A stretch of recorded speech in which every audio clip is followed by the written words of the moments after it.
Hello everyone, nandito tayo sa SM North EDSA at pupuntahan naman natin ang Game 1 para malaman kung ano mga bagong gaming console nila at kung meron silang markdown, discount, promo, sama sa biyahe ko.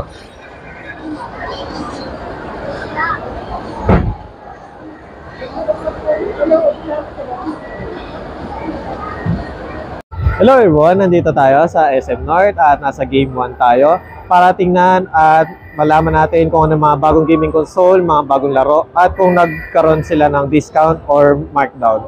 Sama sa biyahe ko. Hello everyone, nandito tayo sa Game 1 para sa update at nasa SM North tayo. Kasama uli natin si Sir Paulo. Sir Pau, ayun, ano po pala yung mga bago nyo or mga discounted na gaming console, sir? For ano po natin, yung pinakabago ngayon yung Steam Deck OLED natin, which is available po sa amin yung 1 TB and then 512 gig. So may dalawang variant. Yes po. Then sir, magkano po pala si 512, sir? So far sa ngayon, ang price namin for 512 is 39,995. And then the other variants po is sa 1 TB, 48,995. Then sir, kapag straight cash, sir, may discount po ba siya? Ayun na po yung price. Yes pa, meron pa. Nag-offer po kami ng discount if ever magbabayad tayo ng cash, less 1,000. Less 1,000. Then same rin po yung sir, warranty sa regular Steam. Yes. Same lang din po. Then sir, sa mga Nintendo Switch po, sir, nag-markdown po ba kayo or back to regular price? So ngayon yung natin, price natin for the Nintendo Switch, yung natin, version 2 na Animal Crossing is 13,005, and then the version 2, the normal one, 13,695. And then may na-offer din kami mga limited edition na like mga Pokemon Zelda, which is 17,495.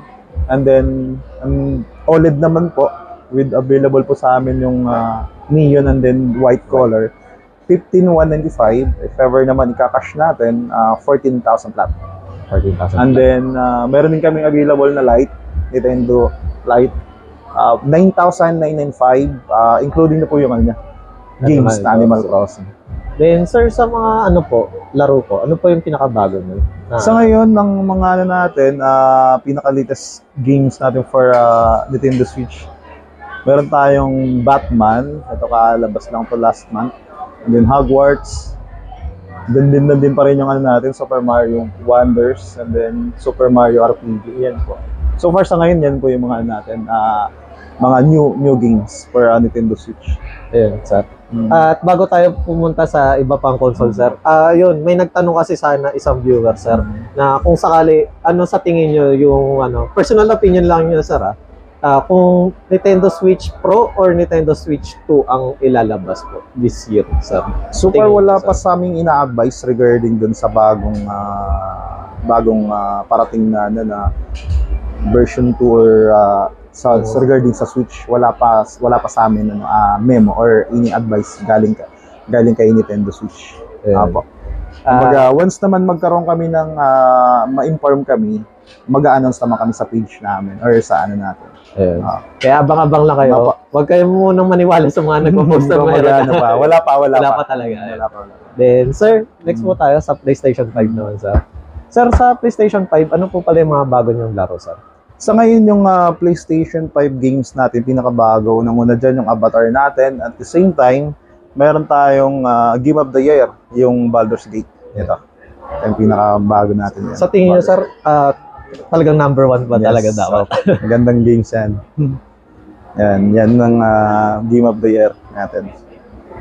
Then, sir, regarding po pala dito, sir, naka-save po ba siya or regular price? Regular price na po. Back to Then, sir, sa PlayStation 5, sir, is regular price din, sir? Yes, katatapos lang ng natin sale last month. Balik na yung natin, 30,790.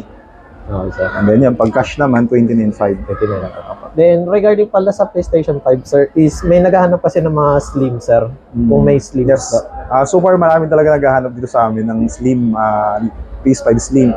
So far sa ngayon, wala pang ina-advise sa amin kung kailan nung release.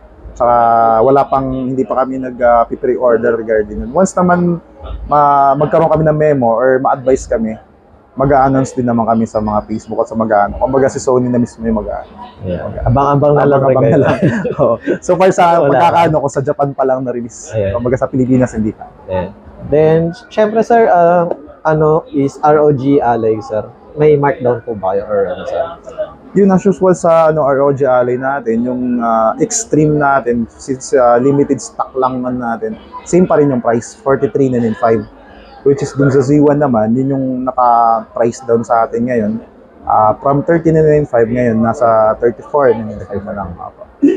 Then, Sir Pao, ayun, regarding po pala sa, ano, sa mode of payment, ano po pala yung tinatanggap nyo dito, sir? Yun, mode of payment namin sa Game 1 SM North is available naman yung home credit natin. And then bank transfer, selected credit card up to 12 months. Total. So, depende rin yan sa item natin. Then, sir, ayun, ano po pala yung mall hours nyo ngayong January 2024, sir? Sa ngayon po, back to normal na tayo, 10 to 10. 10 to 10 to 10 na tayo. Then, ayun, at visit na lang uli kayo dito sa Game 1. Kung may hinahanap pa kayo. Access ko kayo. Access kayo ni Sir Pao. Ayun. Thank you once again, Sir Pao. Ayun. Bye, Thank you din guys. po.